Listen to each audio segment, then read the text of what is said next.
Today I want to talk to you about the archer and his bow. And we're continuing the theme of covenant.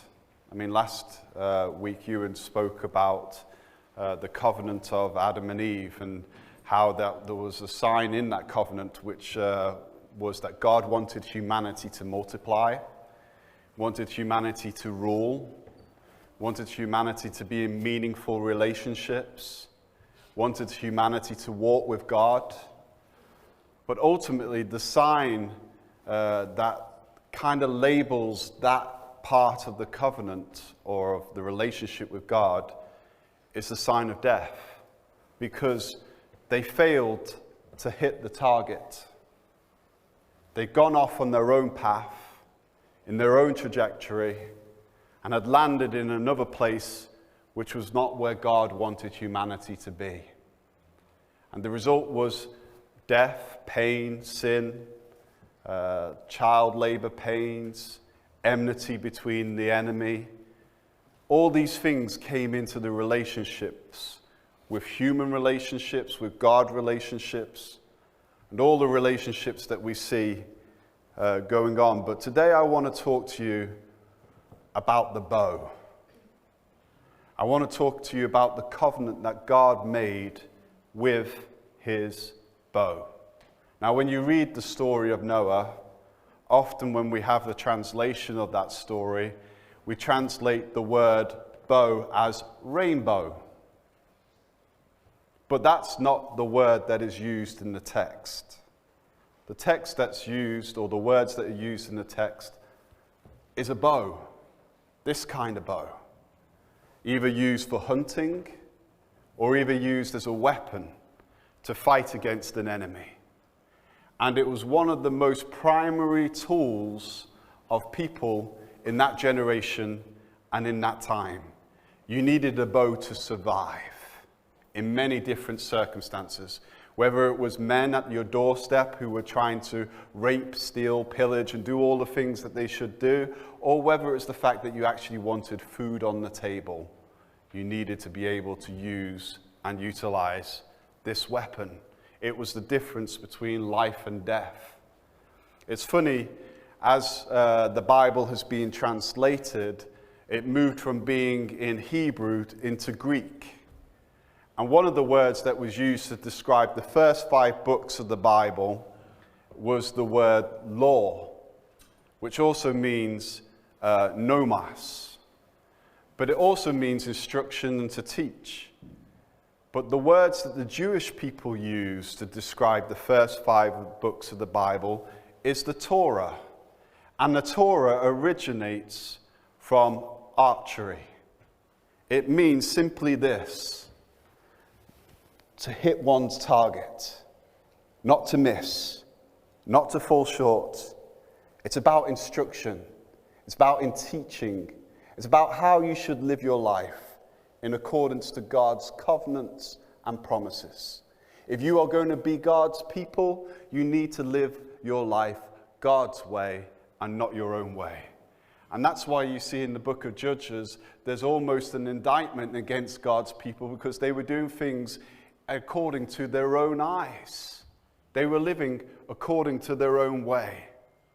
And so we see this bow that is hung up in the sky.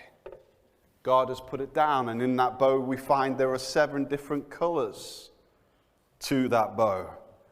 I look at the covenants that you see in the Old Testament and you see in the New Testament. They parallel each other. There are 7 signs in the Old Testament. The first sign we've already talked about, death. That's a sign. It points to the fact that humanity cannot live his life in his own purposes, in his own time, because ultimately we all run out of time. We're accountable to a higher power. Our life has come from another source, and it will return back to another source. So we need to know who this other source is. And we talked about that last week with Ewan going on in the Garden of Eden. But this week we're going to talk about the second sign that we see in the Old Testament, and that is the rainbow. God places his bow in the sky and hangs it on the clouds. The third sign that you see in the Old Testament that we're not going to discuss today is the sign of circumcision. Then you see the next sign which goes on, which is the tablets of stone, which God gave Moses. Then there is the vessel that the tablets and the presence of God is in, and you see that in the Ark of the Covenant, you see that in the tabernacle, you see it in the temple. Then there's the Sabbath and the feasts, the days of celebration and the holy days of rest, where you celebrate and remind yourself of who God is. And then the seventh sign that you see in the Old Testament is more a prophecy, an expectation that one will come, a ruler, who will rule on God's behalf, and he will reign for all eternity. For unto us a child is born. It's the Isaiah text. So there's 7 elements that we see of covenant, or signs that we see of covenant in the Old Testament, but there are also 7 that parallel these in the New Testament. So we talked about death with Adam. We talk about resurrection with Christ. We talk about rainbow with Noah. We talk about baptism with Christ. We talk about circumcision with Moses. We talk about the cross and the Lord's Supper, as we've just taken of today, with Christ. We talk about the tablets of stone, while Jesus talks about the changing of the hearts, tablets of the flesh, the born-again life. We talk about the vessel of the presence being the Ark of the Covenant, being the temple, while God says he will pour out his Spirit on all men.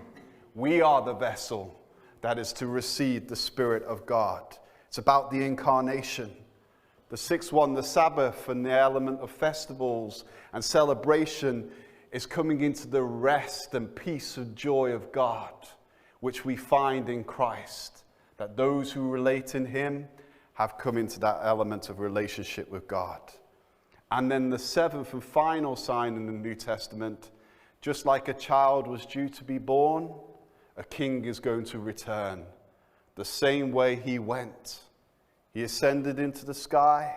He's going to descend to us, and we will know who he is, and every knee will bow and every tongue will confess that Jesus Christ is Lord. But before we get there, we're now back at the story of the flood. The aftermath of what happened with Adam and Eve we find in chapter 6, verse 11. Now the earth was corrupt in God's sight and was full of violence. God saw how corrupt the earth had become, for all the people on earth had corrupted their ways. So God said to Noah, I'm going to put an end to all people, for the earth is filled with violence because of them. I am surely going to destroy both them and the earth. So make yourself an ark of cypress wood. Make rooms in it and coat it with pitch inside and out. This is how you are to build it. The ark is to be 300 cubits long, 50 cubits wide, and 30 cubits high. Make a roof for it, leaving below the roof an opening 1 cubit high all around. Put a door in the side of the ark and make lower, middle, and upper decks. I am going to bring flood waters on the earth and to destroy all life under the heavens. Every creature that has the breath of life in it, everything on earth will perish. But I will establish my covenant with you, and you will enter the ark, you and your sons and your wife and your sons' wives with you. You are to bring them into the ark, 2 of all living creatures, male and female, to keep them alive with you. And then if we go on to chapter 9, after the consequences of the ark, the waters rose, then the waters receded, and then God blessed Noah and his sons, saying to them, be fruitful and increase in number, and fill the earth. The fear and dread of you will fall on all the beasts of the earth and on all the birds in the sky, on every creature that moves along the ground, and on the fish in the sea. They are all given into your hands. Everything that lives and moves about will be food for you. Just as I gave you the green plants, I now give you everything. But you must not eat meat that has lifeblood in it. And for your lifeblood, I will surely demand an account. I will demand an account from every animal and from every human being too. I will demand an accounting for the life of another human being. Whoever sheds human blood, by humans shall their blood be shed. For the image of God has God made mankind. As for you, be fruitful and increase in number, and multiply on the earth and increase upon it. Then God said to Noah and to his sons with him, I now establish my covenant with you, and with your descendants after you, and with every living creature that was with you, the birds, the livestock, and all the wild animals, all those that came out of the ark with you, every living creature I establish covenant with you. Never again will all the life be destroyed by the waters of a flood. Never again will there be a flood to destroy the earth. And God said, this is the sign of the covenant I am making between me and you, and every living creature with you, a covenant for all generations to come. I have set my rainbow in the clouds, and it will be the sign of the covenant between me and the earth. Whenever I bring clouds over the earth and the rainbow appears in the clouds, I will remember my covenant between me and you and all living creatures of every kind. Never again will the waters become a flood to destroy all life. Whenever the rainbow appears in the clouds, I will see it and remember the everlasting covenant between God and all living creatures of every kind on the earth. So God said to Noah, this is the sign of the covenant I have established between me and all the life on the earth. I don't know about you. Have you ever had the opportunity to do archery? No? Anybody here had the opportunity to do archery? Isn't it amazing sometimes how when you do have the opportunity to do it, what you think is going to happen easily sometimes doesn't happen the way you think it's going to happen. We just naturally think that we're going to get the bullseye. Now, there are some fluky people out there who seem to have a natural gift and a natural talent for hitting the target. But most people, they tend to find by trial and error, you don't hit the target straight away. Practice makes perfect. You have to practice to do something successfully. And what God is doing when he's giving the covenant to God's people, he's teaching people how to practice, how to live their lives, how to hit the target. And he's put it in his word so that it's there for everybody to see. The examples that we see in life highlight and point to who God is and what God is capable of.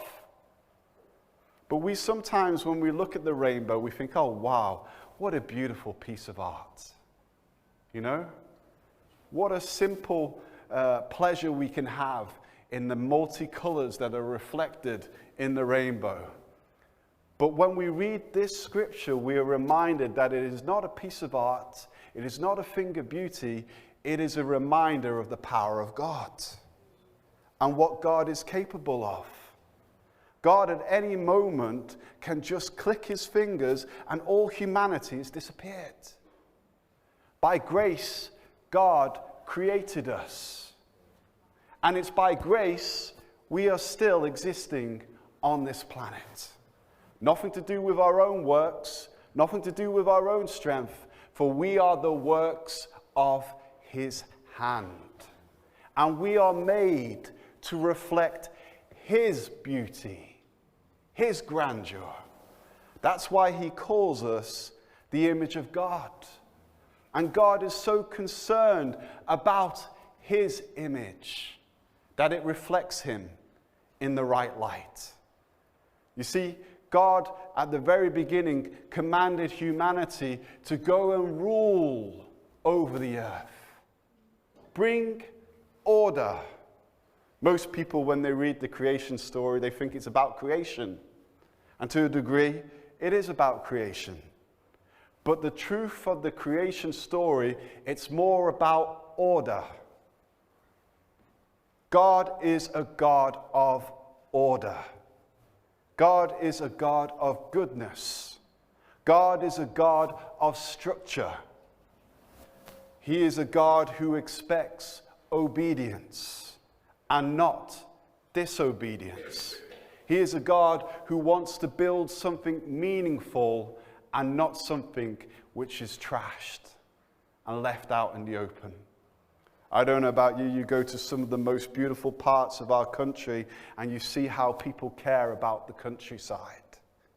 All the litter strewn all over the place, in the oceans, on the country roads, people throwing their litter out the car windows. Why? Because they don't care about God's creation. But they don't really care about anything other than themselves. Because the truth be known, when we fall out of covenant with God, we start to see things through our own eyes, our own mind, our own heart, and our own interpretation. There are 7 signs that we see in the story of Noah of people who are not living in covenant with God. The first sign is independence. Do you know, it's a lie to believe that you could exist without anybody else. Your existence has only come into being because there were other people involved in it. And because there was a greater being beyond those people who was involved in it. For he formed you, he knitted you in your mother's womb. He gave you the characteristics that made you you. You have no right to determine who you are because you did not make yourself. You didn't form yourself. You didn't shape yourself. It was God who made you. It was God who shaped you. And he said that you were made in his image. Male and female were made in his image. Not one is more important than the other. Both are to complement one another, to come together as one, just as it says in Scripture, man and woman came together as one. It's amazing, isn't it? That term, as one, is also in the Shema where it says, "Hear, O Israel, the Lord your God is one." A compound. The Lord your God is one. How can Jesus be one? How can the Spirit be one? How can the Father be one? Well, we see it in the relationship between a man and a woman. When a man and a woman come together, there's a child that's born. The three become one. The Trinity in the relationships that God has planned on the earth to reflect who he is and what he is capable of doing. God is powerful. He takes creation and he shows creation that it is dependent on him and dependent on him alone. But when we come outside of the covenant of God, just like they did in the story of Noah, they start to determine for themselves what they're going to be. We become selfish. The second thing that we see, the second sign of man without covenant, is that perception of what is good and evil.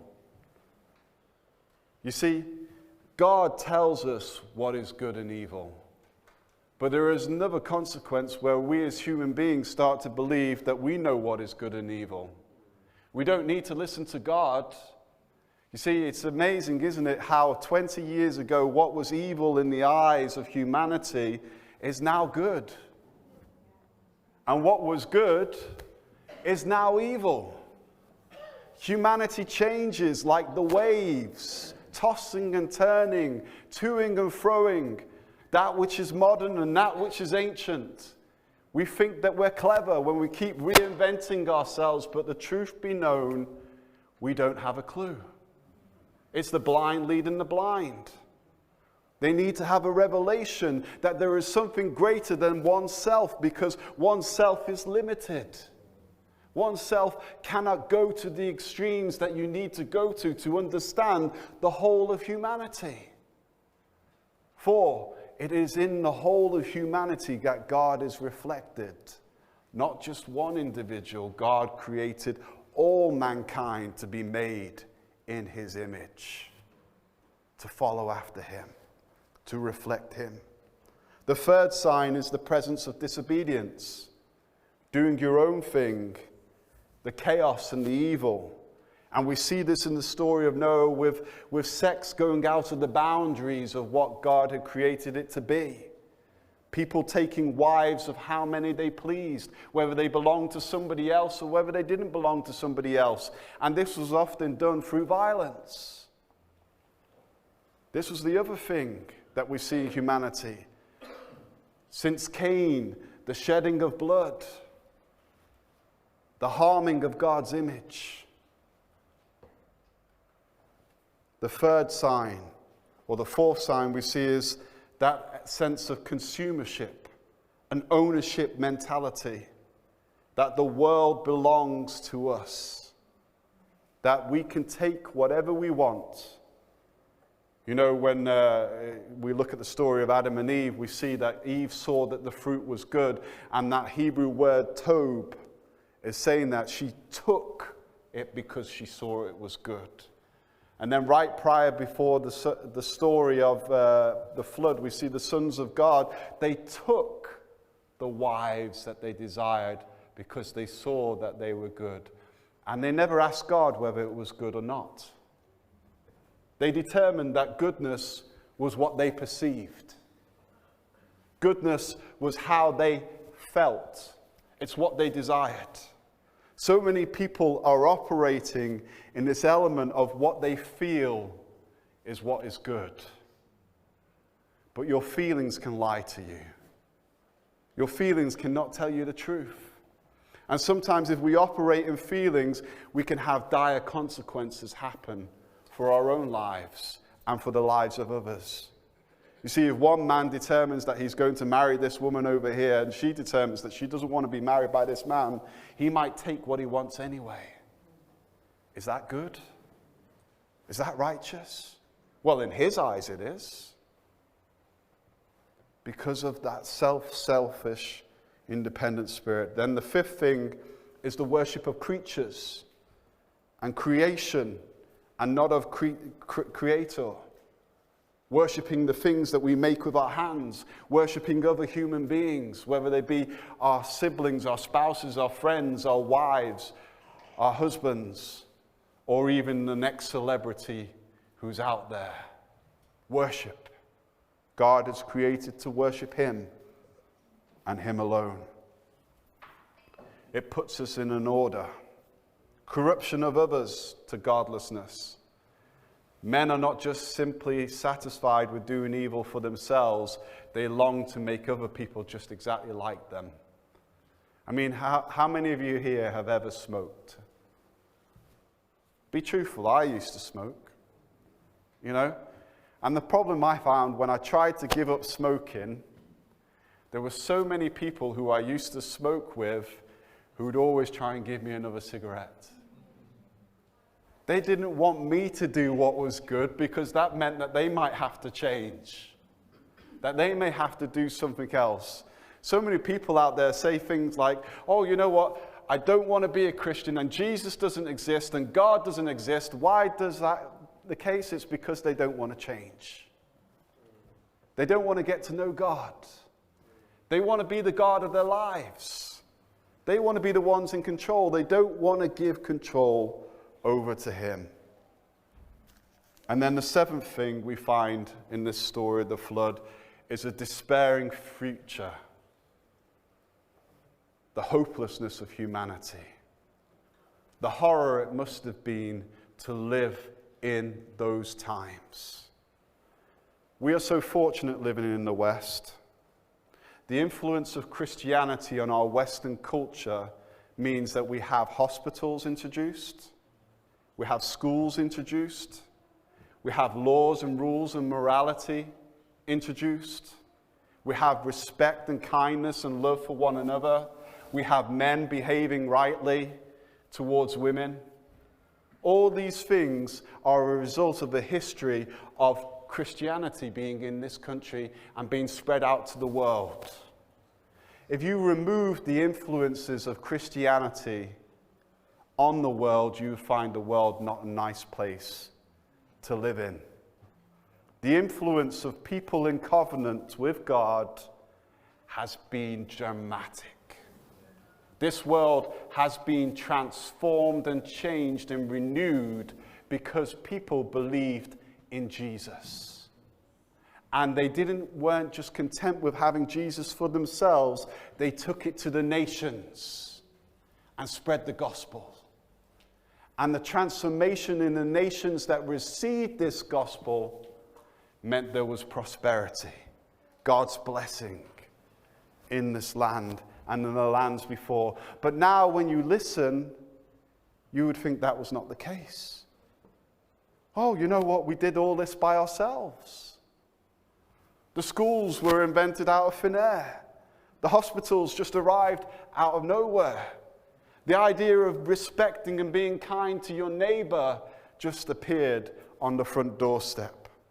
No, it was because people trained people how to live their lives, how to aim, how to see the target, how to shoot and make it hit, how to make your life count for something more than yourself. This is what transformed our society. This is what made us great in the true sense of what it means to be Great British. But now life is changing. No longer are people living in covenant with God. No longer are people doing their own thing. And we find all of a sudden that the target is changing. Where to aim is going. People are missing the mark, left, right, and center. People are being hurt. People are being abused. I don't know about you, but you look at our society and we're seeing such a corruption that's going on that one could almost say, when we're talking about the times of Noah, are we not experiencing these things in the here and now? But God took a man called Noah, 8 individuals. There's a whole world full of people. God is not about numbers. He's not about the majority over the minority. God seeks those who want to have relationship with him, who want to have their lines defined by his covenant promises, his covenant rules. It's interesting. We've talked about those who've missed the mark. Let's talk about the one who hit the mark, the one who got straight. Even the arrow that managed to fly through the flood. The ark, the vessel. Here is Noah. Here's a sign of him. First of all, he's walking with God. He's dependent on him. He's not determined by himself. We find in this whole passage, until we get to the stories where it talks about his sons and this episode where he goes and gets drunk. Because all men make mistakes, don't they? Not all of us are perfect. But the truth be known, we don't even hear anything come from his voice. He's silent. It's only God that speaks in this text. You don't hear from Noah. The only thing you see is that he does what God tells him to do. He's dependent on God, and he's obedient to God's voice. He's righteous. He leads not on his own understanding, but listens to what God says is good and what God says is evil. He has a stewardship mentality. He's not even focused just on himself and his own life. He's bringing in the animals. He's making a space for all humanity to be saved. He's preaching the gospel to others, but nobody's wanting to hear what he has to say. He knows there's a flood coming. He can see it. He's building this massive ark. Everybody all around him can see the building that he's making. They're probably coming up to him and asking him the question, what are you building this for? And he's telling them, you need to get ready. There's a flood coming.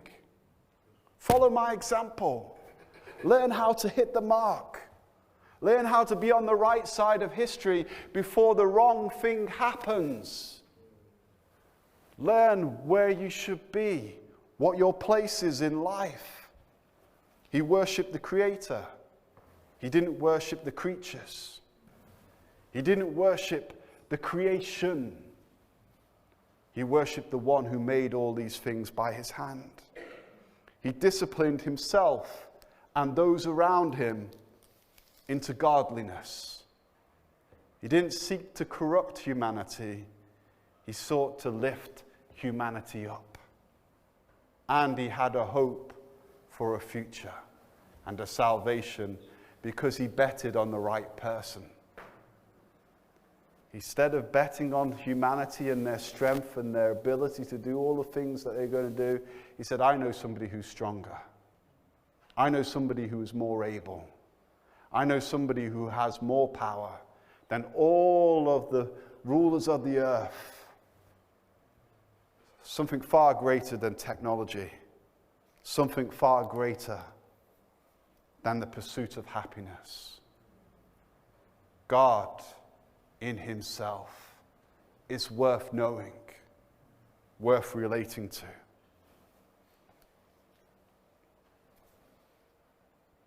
This is Noah, a man who walked with God, listened to his voice, was obedient to what he asked him to do, and wanted to establish with him a covenant relationship that had an everlasting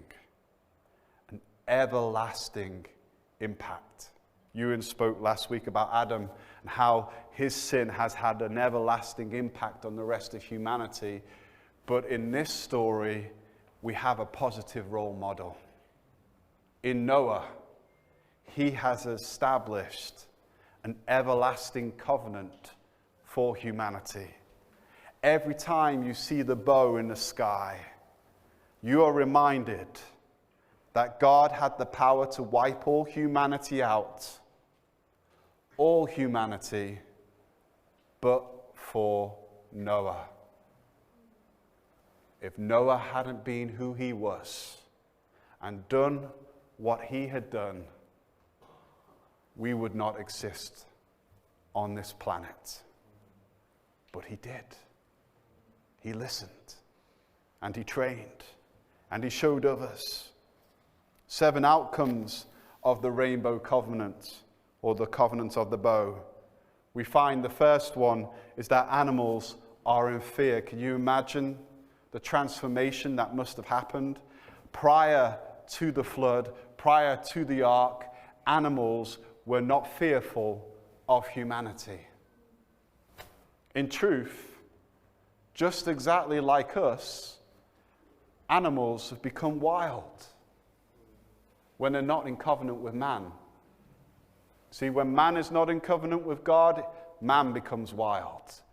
When man is not in covenant with animals, animals become wild. And so just like humanity, animals need to be trained. They need to be shown what is right and what is wrong. It says in here that if anybody sheds your blood, there will be an accounting for that shedding of blood, whether it be human beings or whether it be animals. A life for a life, an eye for an eye, a tooth for a tooth. This is the rule that God makes into being. Most people say, well, if God is real and all this evil in this world, then why doesn't God do something about it? God has done something about it. He's placed his bow in the sky and he's turned round to humanity and said, you are now responsible for maintaining order. You are now responsible for making sure that if anybody kills anybody, that their life should be shed. Their life should be gone. Because why? Why? Because we are made in God's image. And because we're made in God's image, an attack against you or me is an attack against God. And God alone. And we don't want God to judge us for that attack. We need to intercede on humanity. Ultimately, this points to the greatest sacrifice of all, our Lord Jesus Christ, the modern Noah, the one whose covenant that we live in at this moment in time. No longer do we say an eye for an eye or a tooth for a tooth.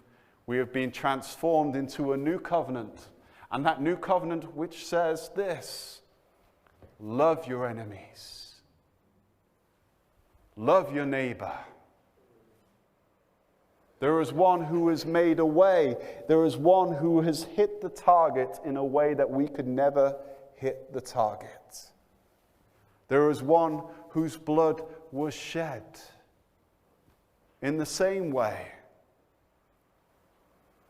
so that forgiveness for all whose blood is shed can be given to us. This is important. This is the primary goal of the Christian belief and the Christian faith, that we who have failed to hit the target have been redeemed by one who hit the target and was destroyed because he did so. His sacrifice. Some say, oh, well, he did all these different things. He was murdered, he was attacked, he was all these different things. But at the end of the day, he was the one who was the redeemer of all humanity. Just like God laid down his bow, Jesus laid down his cross and the grave, rose from the dead, and called us after him, that those who believe in him may have eternal life and life to the full. We see another outcome is that God then relays the covenant that was with Adam again to Noah. The story of Noah is a story of creation. God created the earth with Adam and Eve, then he uncreated the earth. Then he recreates the earth with Noah. And he gives the same commandment that he gave to Adam and Eve to Noah, to go forth and be fruitful, to rule and bring order. The truth be known, sex is not just about pleasure. Sex has a purpose. And that purpose is to bring forth the next generation. When sex becomes a thing of pleasure and things, it loses its potency. It loses its power. The greatest problem for our society is when sex is not put in the right context, when it's not harnessed in the right way, when it goes awry. Because often the fruit of this is damaged, destroyed, broken. Humanity talks about love and free love, and the ability to express this love in all its shape and forms, without the reality that unless you harness this love for a purpose, you'll miss the target. And people will get hurt. They'll end up suffering and in pain. So humanity is called to be fruitful and multiply. Then it talks about the eating of blood. Well, this is an interesting issue because prior to this moment, it seems that humanity were all vegetarians. They just ate plants. But now we see a transition taking place that all of a sudden God has said to humanity, it's okay, you can eat the animals as well. Your rule is not just to look after the plants, to maintain the garden, to sow the ground, but I give you the animals as well.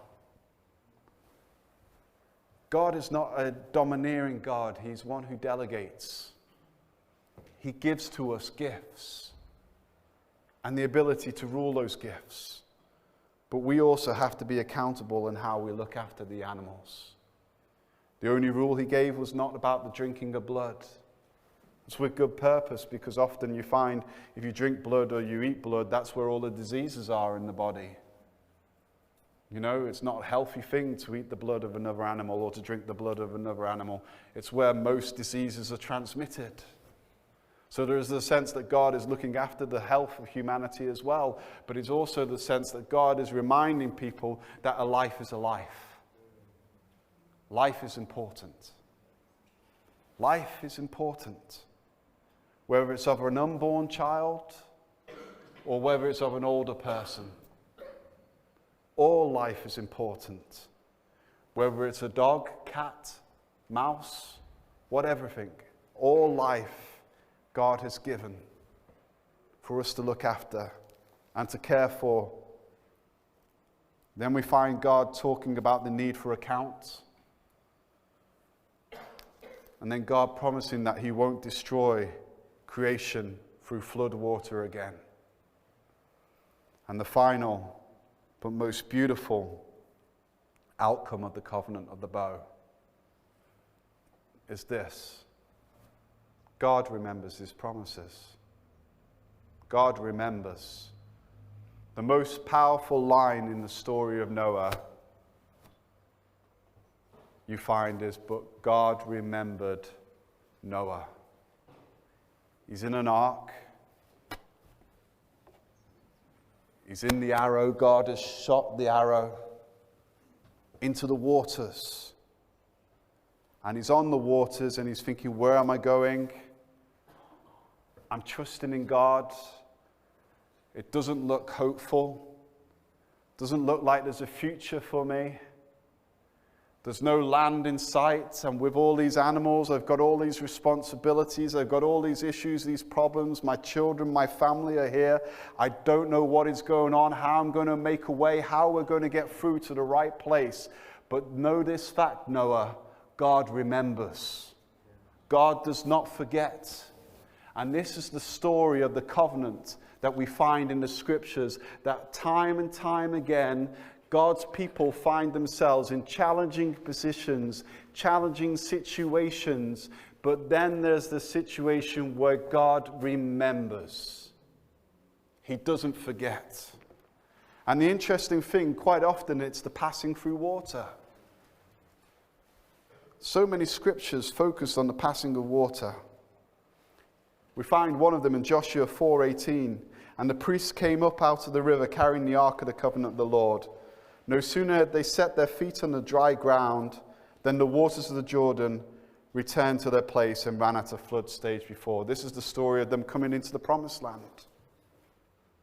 They crossed over the promised land because the priests stood in the river Jordan with the covenant on their backs, the promises of God on their backs. The river was at a flood level. It looked like they weren't going to make it through to the other side. It looked like they weren't going to inherit the promises and the goodness of God. They were stuck in the middle of the flood, but because they had the promises of God in their back and refused to give in, God separated the waters, and the people crossed through on the dry land. It's the same with Noah. He's put into a basket, put down the Nile. He's in his own version of the ark. He's not known where he's going to be. There's alligators, there's crocodiles everywhere. There's people who hate him because he's an Israelite. He's been circumcised. All these different issues, all these different problems we find for Noah. But God makes a way for him to go where he needs to go, right into the heart of Pharaoh's household. God shoots the arrow, and it lands where God intends it to land. We find the same story also with the Israelites as they're coming out of Egypt and they've come to the Red Sea, and all of a sudden the armies of Pharaoh are coming against them. Their backs are to the water. They can't fight. They're not fighting people. They're not ready or prepared for the chariots and the arrows of the Egyptians that are coming at them. But then God tells Noah, lift up your staff. Lift up your staff. What do you have in your hand? And command the oceans to part. And the oceans parted, and they crossed through onto dry land. It's not without any irony that we see with Jesus when he was baptized in the river Jordan. The same river that Joshua crossed over. Our baptism is another sign of passing through the waters. another arrow that has been notched and shot. You know, all the difficulties and hardships of life, we have passed through to the other side. Isaiah 43 verse 1 to 2. Do not fear, for I have redeemed you. I have summoned you by name, you are mine. When you pass through the waters, I will be with you. And when you pass through the rivers, they will not sweep over you. When you walk through the fire, you will not be burned. The flames will not set you ablaze. This verse has been a motto for my life at this moment in time. I cannot get away from it.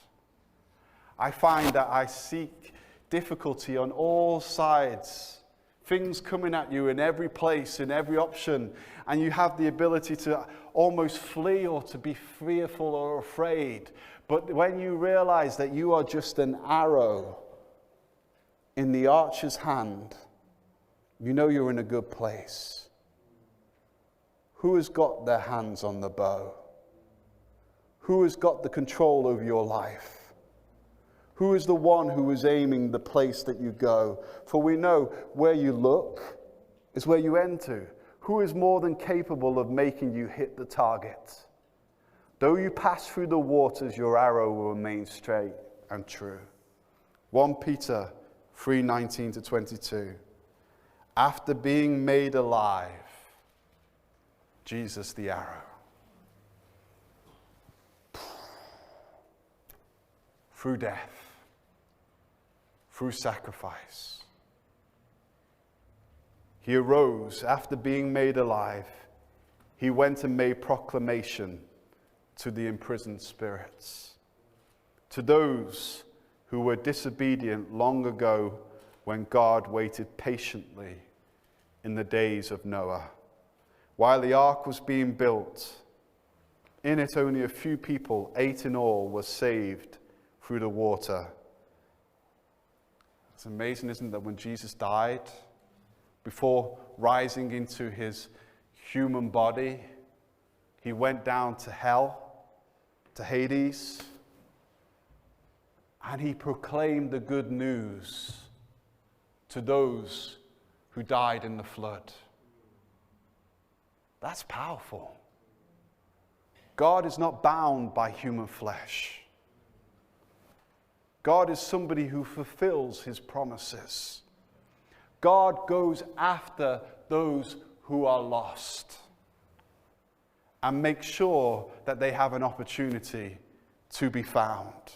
Whether they are in the bowels of Hades or wherever they are up in the highest of heights, God still has the ability to proclaim his gospel on earth, in heaven, and in the depths of Sheol. God proclaims his word, and his word remains true. And this water symbolizes baptism that now saves you also. Not the removal of dirt from the body, but the pledge of a clear conscience to God. It saves you by the resurrection of Jesus, who has gone into heaven and is at God's right hand with angels, authorities, and powers in submission to him. If you want to be somebody who is effective in God's hands, you need to be baptized. You need to go through the flood. You need to give your life to him, and you need to be obedient to his covenant, to his word. And at the same time, and the most important thing, you need to be like Noah, walking with God, obedient to his word, respectful of who he is, and understanding that relationship is the key to life. Amen? Amen.